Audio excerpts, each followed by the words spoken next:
riset gap.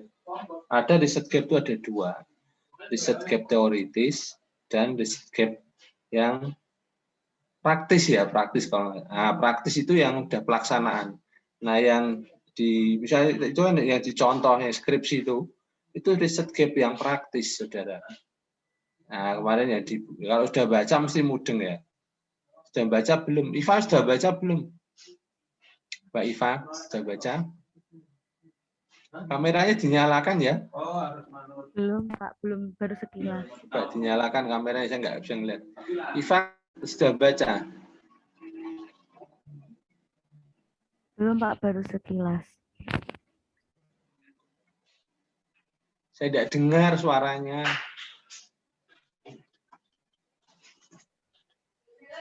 Baru sekilas Pak.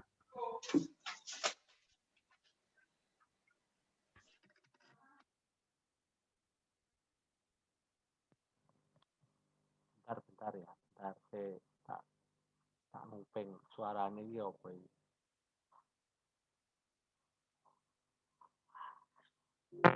Nah, coba Iva sudah baca, Iva?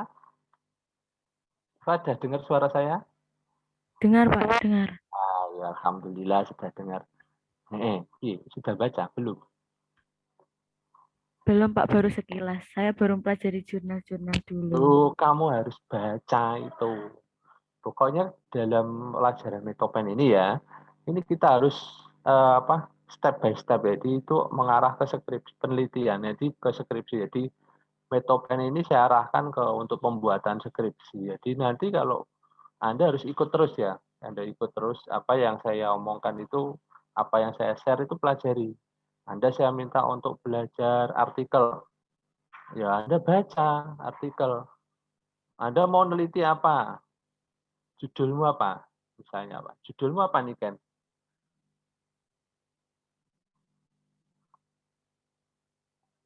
Masih bingung ya? Nah, judul ya. Jadi gini loh, saudara ya. Ini saya ajari dulu judul.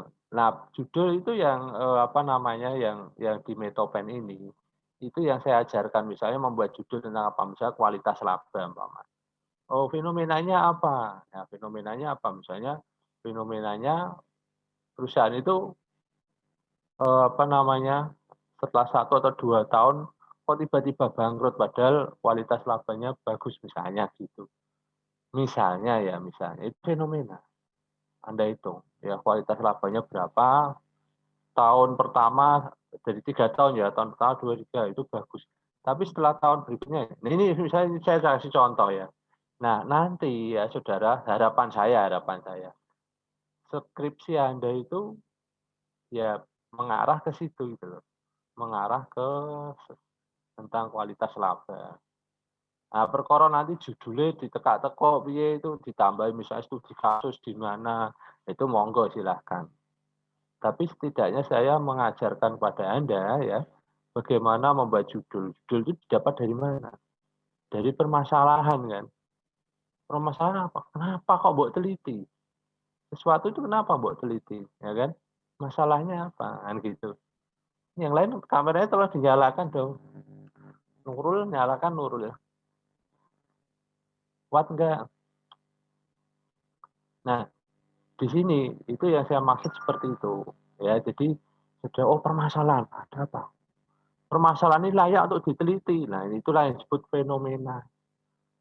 Nah, dari situ kemudian muncullah, oh ini topiknya apa? Oh ini topiknya tentang akuntansi keuangan. Nah, nanti judulnya nanti saudara cari judulnya. Nah, judulnya ini yang ada teliti misalnya manajemen laba, kualitas laba tadi itu Y-nya. Nah, Y-nya ya, Y-nya, variabel Y-nya. Nah, variabel nanti Anda bahas di kelompok berapa? 3 ini ya. Variabel Y itu apa? Nah, kemarin sih sekilas saya jelaskan, cuman mungkin masih belum jelas ya. Sekarang gini aja deh, mulai sekarang Anda belajar baca jurnal aja. Terus kayak kemarin saya kasih contoh itu ya, contoh itu dibaca ya. Naila sudah baca belum?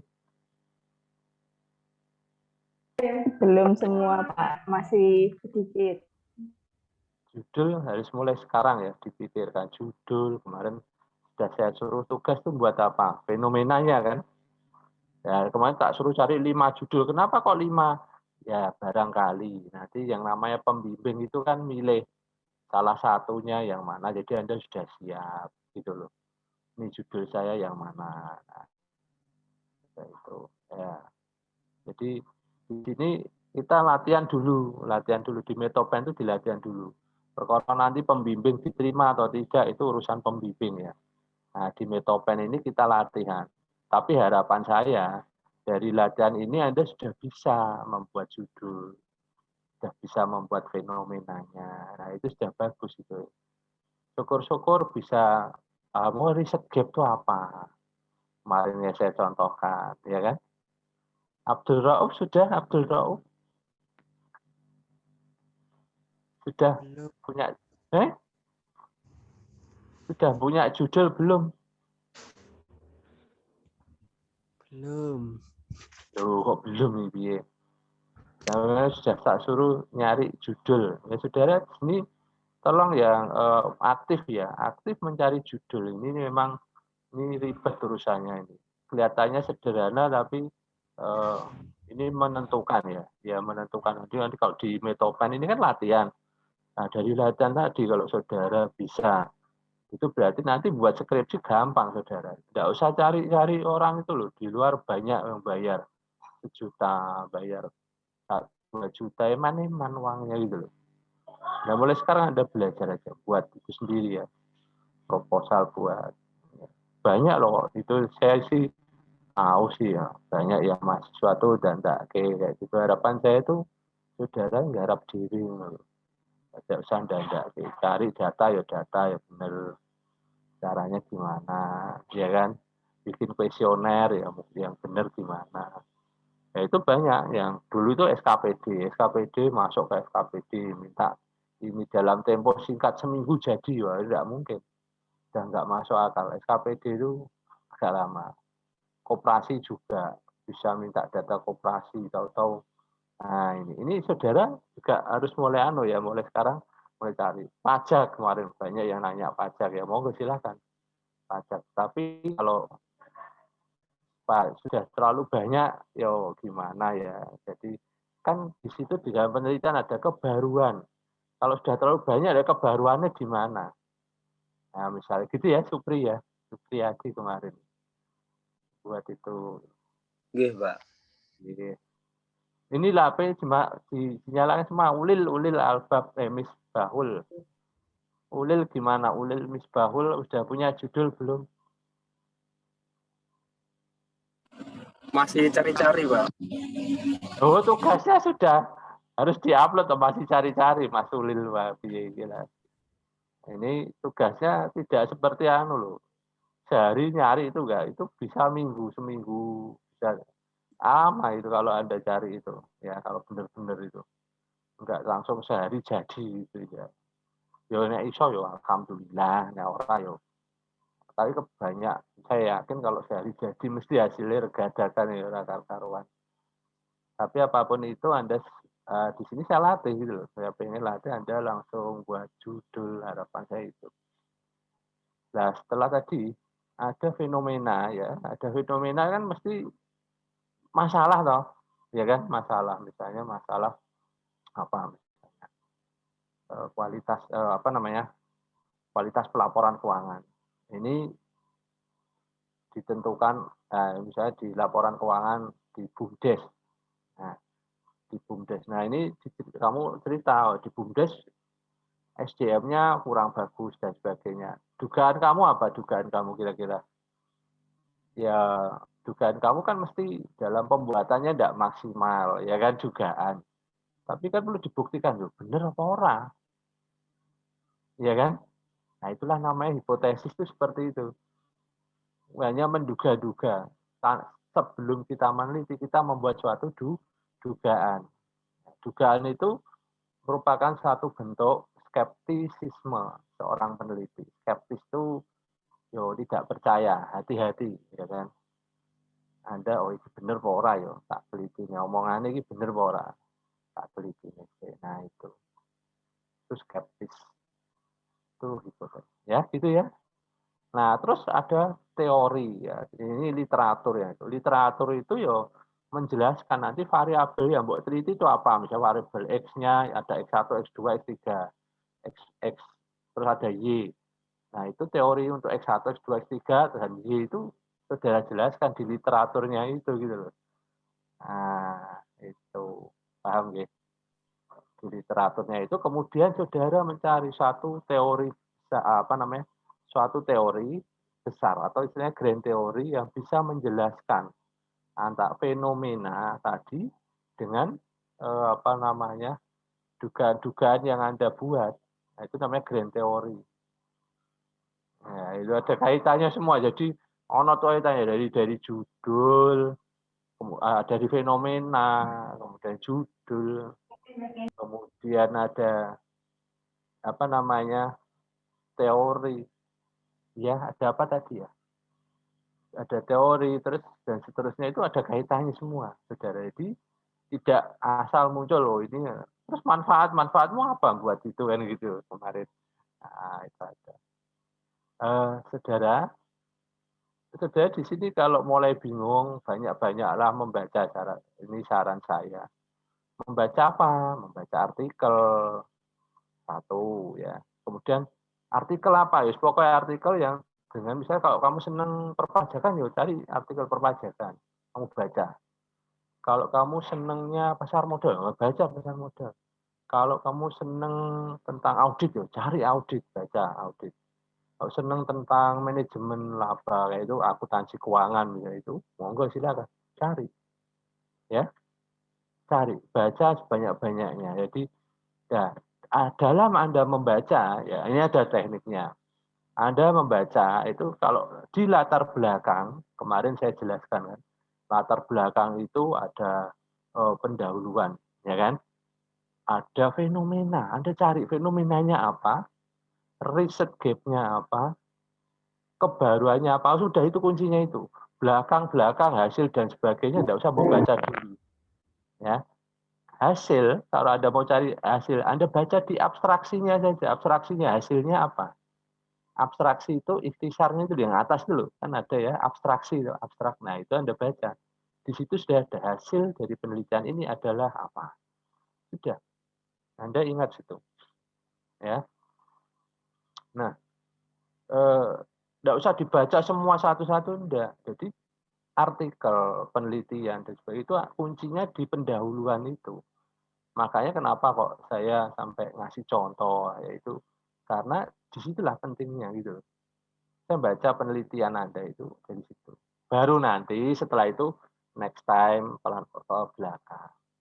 Nah, ini kalau misalnya Anda tertarik pada satu penelitian, Anda lihat nanti setelah oh ini bagus setelah Anda baca di pendahuluannya, terus di abstraksinya itu ada hasilnya apa menarik Anda lihat di apa namanya sarannya apakah sarannya itu ada penelitian yang akan datang harus bagaimana nah seperti itu Anda apa namanya Anda lanjutkan karena di sini kalau skripsi itu adalah replikasi saudara itu nah itu ada semakin bingung Anda ini coba nanti ini kan direkam nanti di setel lagi barangkali Anda kalau makin bingung ada saya tanyalah jadi jangan kamu bingung alah wis ini khusus tak kon garap ke si A jangan kemarin yang kemarin itu ya gitu Mas Mbak jadi bimbingan saya tuh saya lihat kok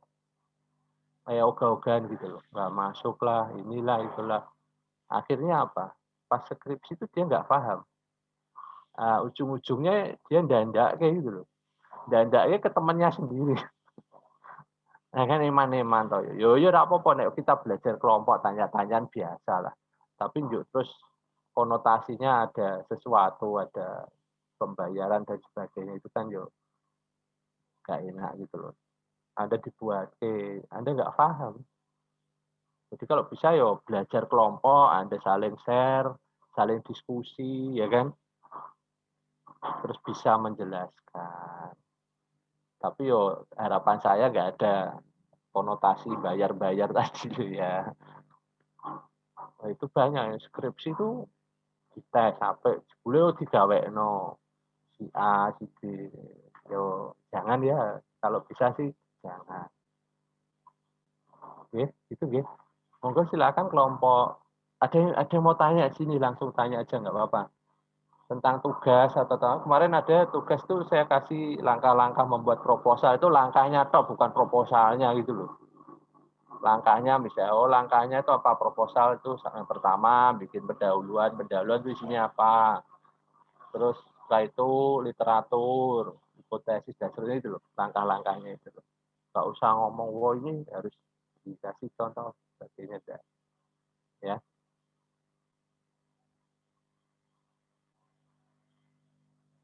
Arneta bingung.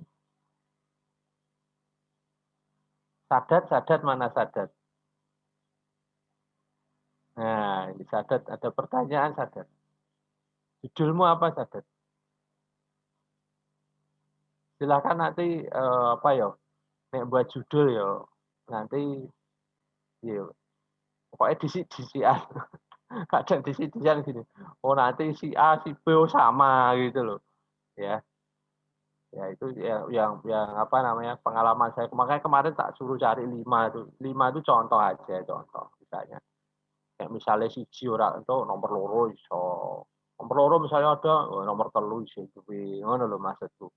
Jadi buat skripsi itu Anda masih banyak punya alternatif judul. Kalau nggak punya alternatif judul ya nanti kacau. Ya, Mbak. Mas Sadat sudah punya judul? Sudah punya judul? Ya silakan nanti tugas-tugasnya diupload ya, nanti saya bacanya nanti. Ini kita latihan dulu ya, latihan ya, Mbak Anis, Mbak Tasya. Oke. Ada pertanyaan, Anis? Sadat mau tanya apa, Sadat?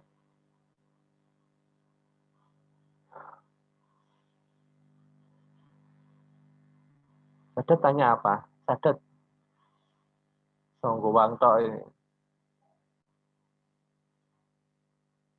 Mas Sadat ini, halo, dengar suara saya?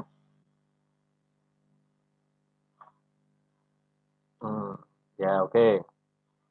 Ada suaranya ini. Mau tanya apa silakan.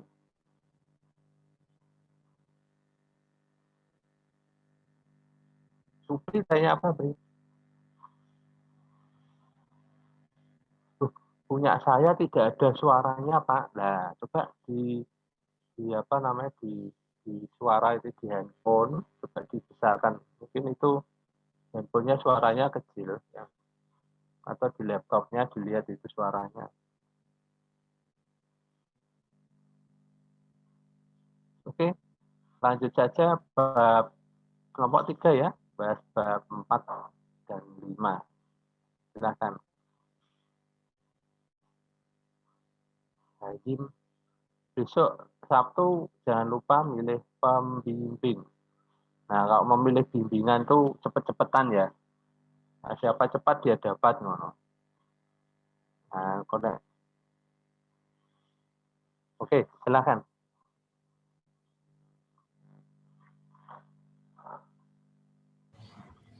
Assalamualaikum warahmatullahi wabarakatuh.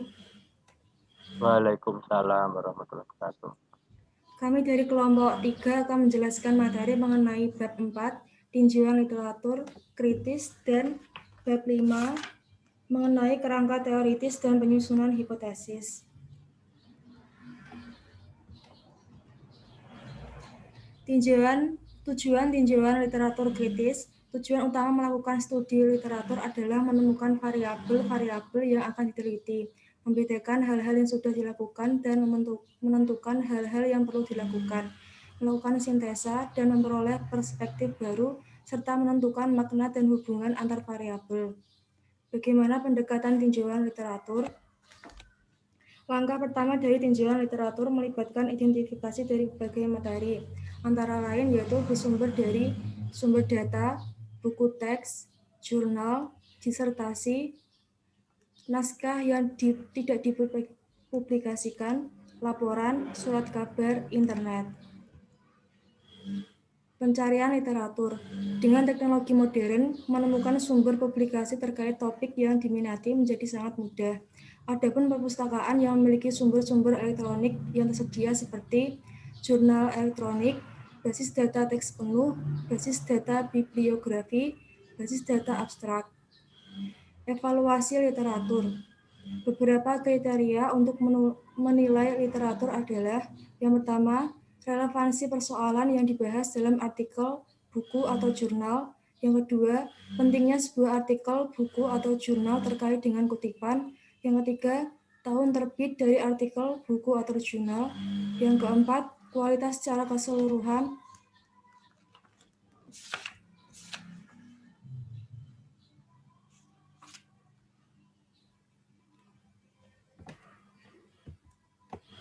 Selanjutnya yaitu menulis tinjauan literatur. Terdapat beberapa metode yang berlaku untuk penulisan kutipan referensi dalam bagian survei literatur dan penggunaan kutipan. Publication Manual of the American Psychological Association menawarkan informasi terperinci mengenai kutipan, petikan, referensi lainnya, serta merupakan salah satu gaya penulisan referensi yang diterima dalam bidang manajemen. Format lain termasuk The Chicago Manual of Style dan Manual for Writer oleh Turabian. Isu etika. Ketika meringkas, menambahkan, atau menguji karya orang lain, terdapat dua masalah yang dapat diperhatikan, yaitu yang pertama, sengaja melakukan kesalahan dalam menginterpretasikan karya penulis lain. Yang kedua, plagiarisme penggunaan kata-kata, argumen, ide asli dari penulis, seolah-olah hal tersebut adalah milik sendiri. Plagiarisme merupakan jenis kecurangan yang dianggap serius dalam dunia akademik karena dianggap tidak memiliki rasa hormat terhadap usaha yang dilakukan orang lain dalam karya mereka. Selanjutnya akan dijelaskan oleh anggota yang lain.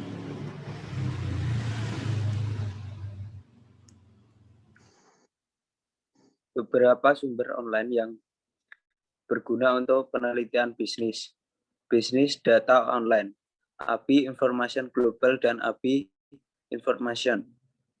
The Business, yang kedua, The Business Periodical Index atau BPI.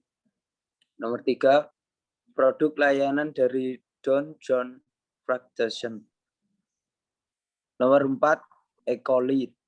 Nomor 5, The International Bibliography of the School Screens atau IBSS. Nomor 6, Presci Info. Nomor 7, Resepsi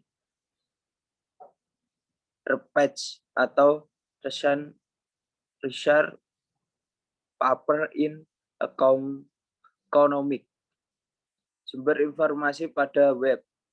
Beberapa dari banyak situs web yang berguna untuk penelitian yang dapat diakses melalui browser. Contohnya, satu umum, www.consus.gov. Nomor 2, akuntansi, http://www.ssrn.com/ondec.html. Nomor 3, business management, www.aumonline.org. Nomor 4, ekonomi keuangan, http://moneycnn.com. Nomor 5, pemasaran, http://knowthis.com. Selanjutnya, basis data bibliografi. Indeks berikut ini membantu dalam menyusun bibliografi komprehensif mengenai topik-topik bisnis. Nomor 1, bibliographic index. Nomor 2, business book in prints. Nomor 3, business periodical index. Nomor 4, manajemen informasi GUID. Nomor 5, human resource management approach. Nomor 6,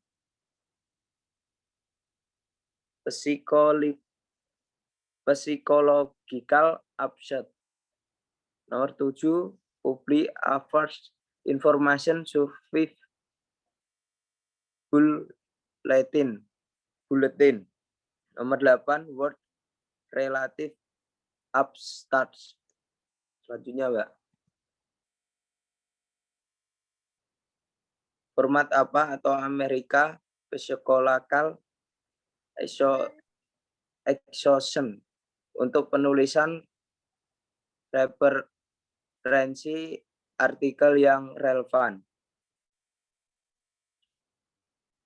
Bibliografi merupakan daftar karyawan yang relevan dengan topik utama penelitian yang disusun berdasarkan urutan abjad dari nama belakang penulis.